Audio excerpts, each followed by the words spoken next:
Hello, welcome here. When Trump reignited the trade war, everyone expected China to break under pressure. Instead, China pushed back fast, revealing a decade of silent transformation the world never noticed. A China building megafactories, dominating supply chains, and rising as a tech powerhouse ready to lead without America. Today, we uncover how China rewired its economy and why this shift is changing global power. If you enjoy content like this, don't forget to subscribe, turn on notifications, like the video, share it, and leave your thoughts in the comments. When Donald Trump reignited a trade war with China, most people expected Beijing to crack under pressure. After all, China sells nearly $600 billion worth of products to the US every year, 15% of its total exports. On paper, it looked like they couldn't survive losing their biggest customer. But instead of backing down, China did the opposite. They retaliated instantly, matching tariffs, blocking key American exports, and sending a blunt message: we're not scared. And that raised a strange question. How can a country so dependent on selling goods abroad act like it no longer needs the United States? Well, the truth is that China hasn't been standing still behind closed doors. The country has spent the last decade quietly rewiring the very foundations of its economy. Instead of pouring money into consumption, China invested massively. Close to 40% of its GDP goes into investment every single year, almost double the level of most advanced economies. And the results are getting harder to ignore. Chinese companies are rapidly overtaking American giants. BYD has pushed Tesla aside as the top EV producer. TikTok has become one of the world's most influential platforms. Chinese electronics, cars, and software are rising globally and moving from cheap alternatives to serious competitors. China isn't just trying to survive without the US, it's trying to prove it can lead without it. The two sides of China. So, has China really made its economy indestructible, or is this all one big illusion? That depends on where you look. On one hand, the headlines are alarming: a collapsing property sector, a rapidly aging population, and millions of unemployed young workers. Yet, on the other hand, China continues building megafactories, expanding the largest high-speed rail network on Earth, and developing advanced technology no longer reliant on the West. Both versions of China are real, and the West is struggling to understand how these contradictions can exist at the same time. For decades, the story was simple. In the 1970s, China opened its economy, offered the world low-cost labor, and became the factory floor of the West. They built iPhones, powered Amazon's supply chain, and attracted waves of foreign investment. From the 1990s to the early 2000s, China's GDP grew at a stunning 10% a year. China made, America bought. Everyone won, until they didn't. By 2018, China's trade surplus with the US had exploded past $400 billion, and concerns about America's dependency were impossible to ignore. Millions of American manufacturing jobs had vanished, and Chinese companies were dominating US markets faster than American companies could expand into China. Accusations followed: state subsidies, unfair competition, protectionism, and soon the political pressure became too big to ignore. The trade war era. When Donald Trump ran for president in 2016, the promise to confront China became one of his strongest messages, and he delivered. As soon as he took office, Trump hit China with tariffs on hundreds of billions of dollars worth of goods with one goal: make Chinese products more expensive, push companies to manufacture in America, and protect US industries. Washington didn't stop there. Huawei was blacklisted. Critical chip exports were restricted. China was cut off from advanced semiconductors. This stopped being a trade dispute. This was a fight for technological dominance. Tensions cooled slightly when Biden took office, but the underlying strategy stayed the same. The United States kept nearly all of Trump's tariffs in place. Then came Trump's second term in 2025, and the decoupling accelerated.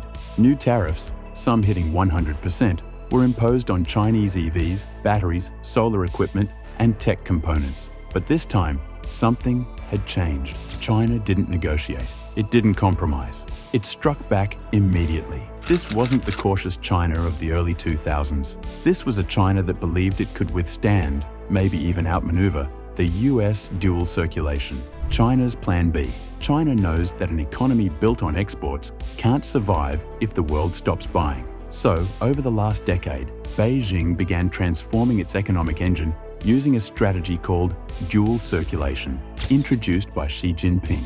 It has two parts. 1. Internal circulation, build economic strength from within. Grow domestic consumption, strengthen local supply chains, promote homegrown innovation. Make Chinese citizens the main driver of economic growth. 2. External circulation, continue global trade, but diversify away from the US and Europe, focusing instead on Asia, Africa, Latin America, and the Middle East. The shift is already visible.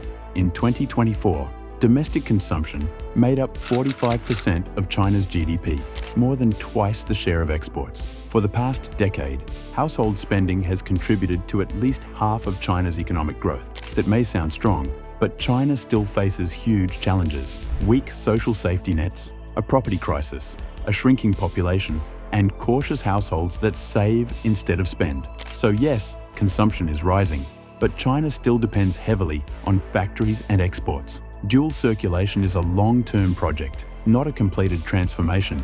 A new global network. Another major shift has happened quietly. China isn't trying to reduce trade.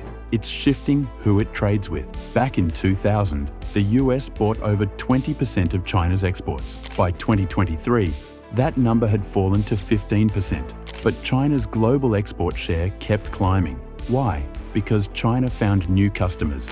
The global south has become China's new marketplace. Asia is now China's largest trading partner.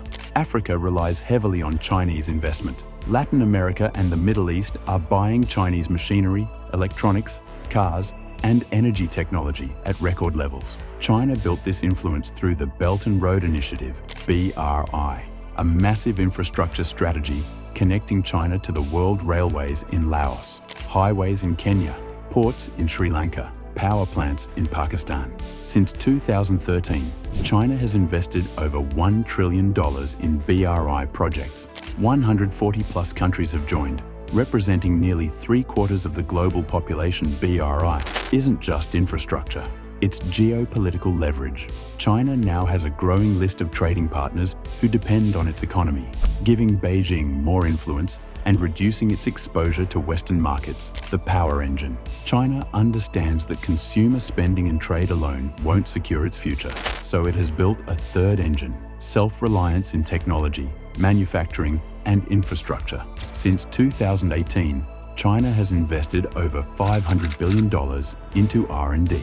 It's subsidizing strategic industries and attempting to control entire supply chains. When the US blocked high-end chips and cut Huawei off from Western technology, many believed China would collapse technologically. But in 2023, Huawei revealed a domestically developed 7nm chip, a breakthrough few thought possible. Meanwhile, Chinese chipmakers like SMIC continue closing the gap. In EVs, the story is even more dramatic. YD overtook Tesla in 2022 as the world's largest electric car maker. China now produces 1/3 of all manufactured goods worldwide.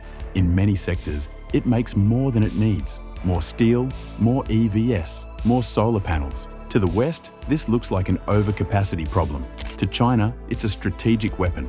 The more products the world depends on, the harder it becomes to break China's supply chain dominance. But there's a cost. State-led capitalism has pushed debt to record levels. Ghost cities, unused rail lines, and overinvestment risk becoming long-term burdens.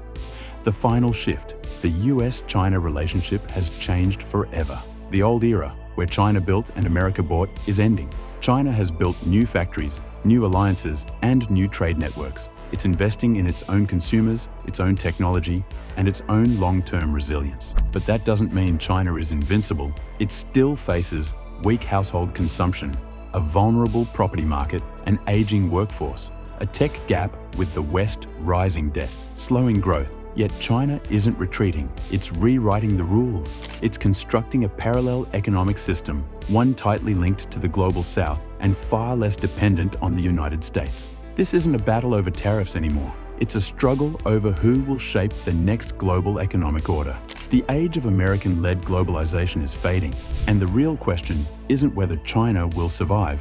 It's how the rest of the world will adapt. China's rise isn't just an economic shift. It's a transformation reshaping the balance of global power. And as this new era unfolds, one thing is clear: every country will have to rethink its place in the world. If you found this breakdown valuable, make sure to subscribe and turn on the notification bell so you never miss our next deep dive. Drop your thoughts in the comments, hit the like button, and share this video with someone who needs to understand what's really happening behind the headlines. Thanks for watching. See you in the next one.